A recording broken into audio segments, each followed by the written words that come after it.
বন্ধুরা, গৌরীর কিচেনে সবাইকে স্বাগত। চলুন দেখে নিই আজকের রেসিপিটি। আমি এখানে 300 গ্রাম কাতলা মাছের ডিম নিয়ে নিয়েছি। ডিমগুলোকে ছাড়িয়ে নিয়ে জল দিয়ে ভালোভাবে ধুয়ে নেব। ডিমগুলোকে পরিষ্কার করে নিয়েছি। দিয়ে দেব একটা কুচিয়ে রাখা পেঁয়াজ এবং একটা কোচানো কাঁচা লঙ্কা। দিয়ে দেব 1 টিস্পুন নুন এবং হাফ টিস্পুন হলুদ গুঁড়ো পাউডার। দিয়ে দিচ্ছি 1 টিস্পুন বেসন। এবারে সব কিছুকে ভালোভাবে মেখে নেব।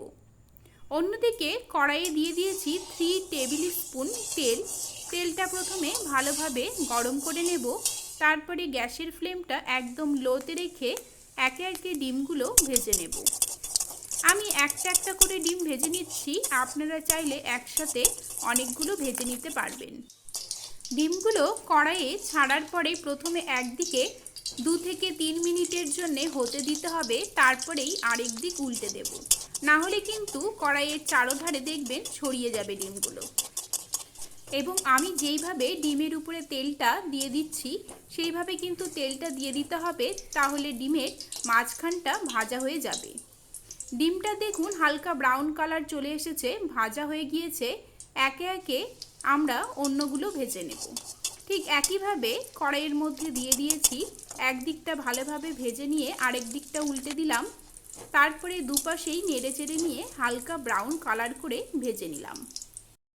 সবগুলো ডিম আমার ভেজে নেওয়া হয়ে গিয়েছে এবং সবগুলোই হালকা ব্রাউন কালারে একদম লো ফ্লেমে ভেজে নিয়েছি। তাহলে বন্ধুরা, আজকের এই মাছের ডিমের বড়া রেসিপিটি আপনাদের কেমন লেগেছে আমাকে অবশ্যই কমেন্ট করে জানাবেন। দেখুন বন্ধুরা, আপনাদের দেখিয়ে দিচ্ছি, দেখুন ঠিক এই রকম দেখতে হয়েছে। এবং গরম গরম ভাতের সাথে এই রকম মাছের ডিমের বড়া থাকলে আর কিন্তু কিছুই লাগে না। ভীষণই অসাধারণ লাগে খেতে এই রেসিপিটি। তাহলে বন্ধুরা, আজকের এই রেসিপিটি আপনাদের কেমন লেগেছে আমাকে অবশ্যই কমেন্ট করে জানাবেন। ভালো লাগলে আমার চ্যানেলটিকে সাবস্ক্রাইব করে নেবেন, লাইক ও শেয়ার করবেন।